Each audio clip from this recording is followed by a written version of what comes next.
What does this remind you of?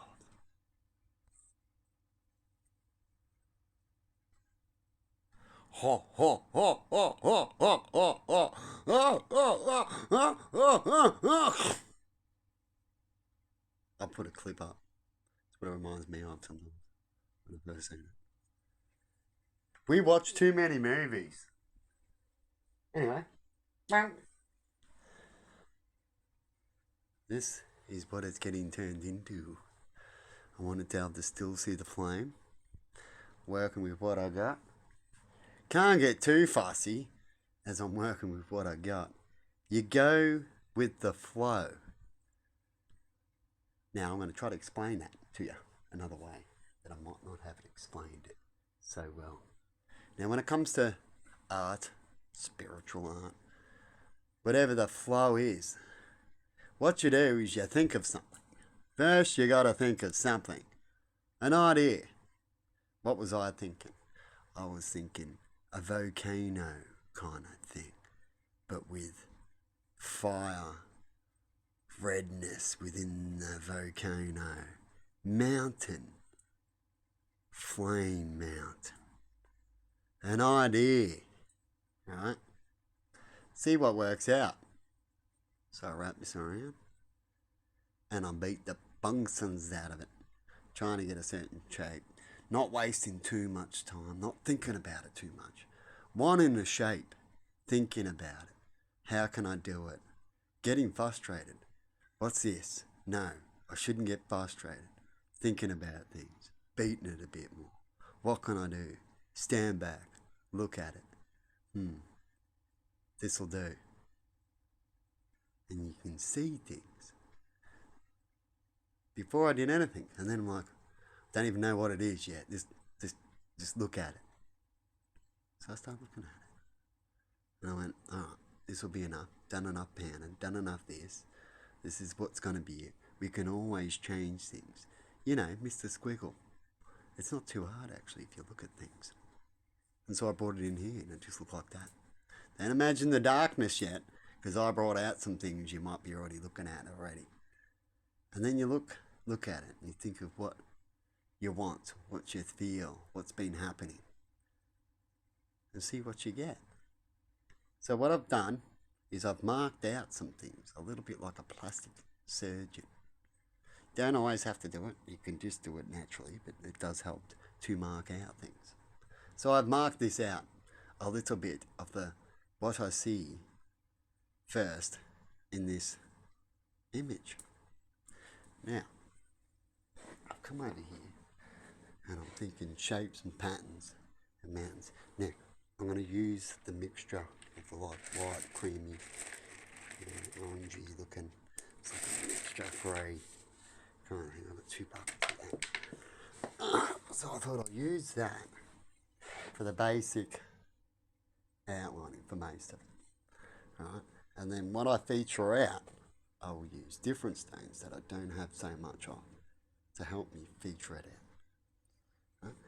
Some of this is going to be see-through. I want to be able to see in. So not all these holes are going to be covered. Some might be covered. Right, I'm going to make a pattern in there, but I don't cover too much, but it will be covered, as you'll be able to still see in there. And this can take 2 globes, so I can get it brighter than what it already is. So with another globe, it should be able to pop even a little bit more. Now when I cover it up with the stones, you won't be able to see the fire so much, but I want to be able to see the fire. So I'm thinking all that imagination, right? And then think positive. So what I've done anyway, besides all that, so that's it, because things don't look right. You don't want to overthink things. Right? So I stopped, and then I marked out what I thought I could see at first.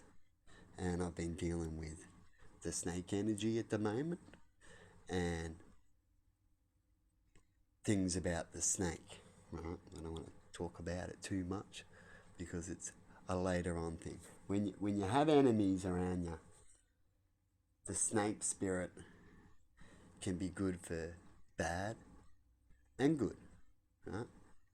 So it depends on how you see things and when you represent things. So if you're representing going against evil a lot, you would use the snake symbol a lot, because the snake is representing sneakiness. And when it comes to evilness, sneakiness is usually going on. Anyway, so don't want to talk too much, give away too much, because there's a lot to it. But what I'm going to talk about right now is the snake figure that I've done. That's what I started talking about. And can you see what I've shaped out? I've shaped out a diamond. It's going to sit on his head. So it's going to be easily seen when I go put the stones on there. Or crystals. 2 eyes, as you can see. Like a diamond shape sort of. Front tongue comes around like this. And if you go back, you can see a loop here. And sort of a loop here if you want to take it. Right? But what I did is I can see another one. See, it's a love heart shape. I'm going to make that a love heart shape.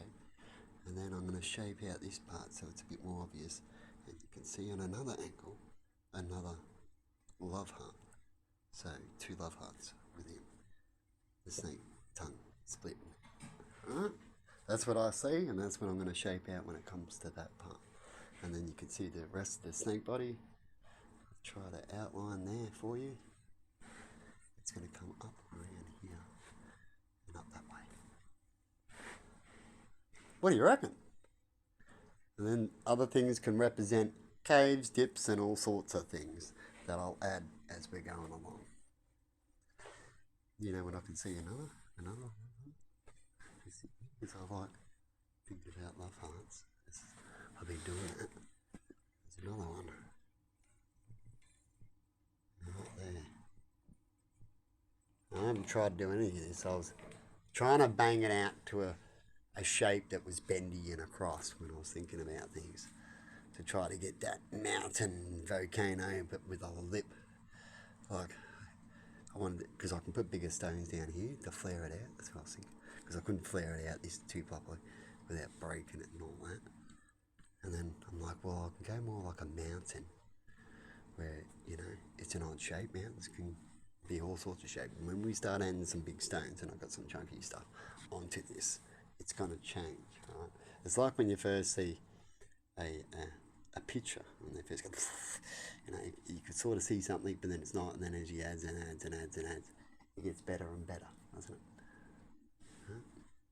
But yeah, I can see another one there, and I see another one, sort of.